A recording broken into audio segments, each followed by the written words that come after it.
What's up, guys? I'm back again with another video for you lot. You call me by my name. The love you give me, I just can't deny. Yeah. No longer blinded, I can see you. I'm on my way to meet you. We gotta talk.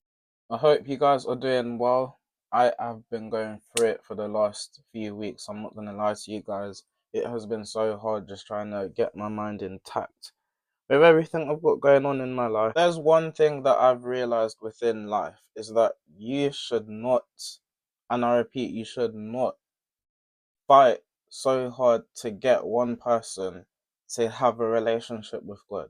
You have to remember that it's not your job to fix that. Now, you may ask, what do you exactly mean by that? So much of us are Christians and we want our families to be saved. We want our friends to be saved. We want all of our loved ones to have a relationship with God before it's too late. And we want them to just serve God with all their heart and all their passion.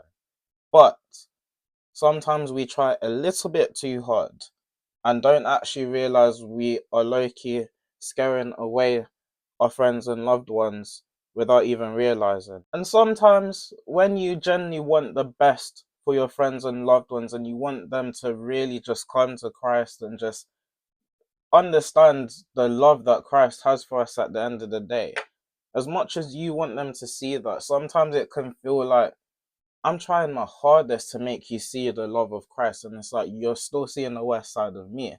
Sometimes we have to be honest with ourselves, and not even that, take examination and realize, did I approach this person in the best way I possibly could have?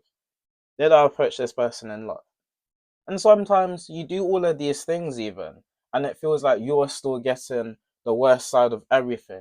You're getting shouted at, you're getting treated the worst way possible, manipulated, gaslighted, all sorts. I want you guys to realize, so much things we can try to do as man will never level up to what God can do. And this is why I want to come to the whole process of prayer. This is why prayer exists. And one thing I always say, everything circles back to prayer. Because there's nothing we can really do. Because at the end of the day, we are not supposed to force people to come to Christ. That is not what God has taught us. That is not what Jesus has taught us. We have to remember that we do things in love. And if we can't get somewhere in the physical, we have to take it to the spiritual. And this is where a lot of people go wrong, because they feel like it's within all their power to make sure that one person gets with Christ. There's only so much you can do as a Christian. There's only so much you can do as a human being, in fact. And this is why we have to go to God in prayer. The main reason to why we have to go to God in prayer is simply for the fact that if you truly mean it within your heart's desires for that person to come to Christ, or for just all of those people that you want to just come to Christ before it's too late, God knows that you truly mean that. God knows. But the question is, do you have the faith that He will do that?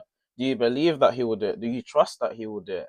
All these additional things come with that. And as much as sometimes it may feel like, but I tried so hard to get along with my family, but every time I try and get along with them, it's always this, it's always that. I'm not loved, I'm not respected by them. Again, you got to be careful about what you're saying as well. You want God to work on these people, you have to allow Him to do so, and you're not allowing Him to do so if you don't do the bare minimum. And by the bare minimum, it's us just being human beings and trying our best to love them. It means you may have to love from a distance, because a lot of the times you got to set boundaries, but that's for another conversation. I know I'm not perfect, and I've got some family that I do want them to know God before it's too late, but I know there's certain things I can't do, and there's some things that I regret doing because I do wish I'd taken a different approach to things. But I've realized now that I can only do so much. And the most things I can do is through prayer in the spiritual. And I'll be honest, it's not easy, because sometimes you're praying, praying, praying, and it's like, when, Lord, when? And again, that's when the faith, that's when the belief, that's when the trust comes in. All these additional things come into prayer. All these additional things come into what God's plan is, especially for your friends and family that you want saved.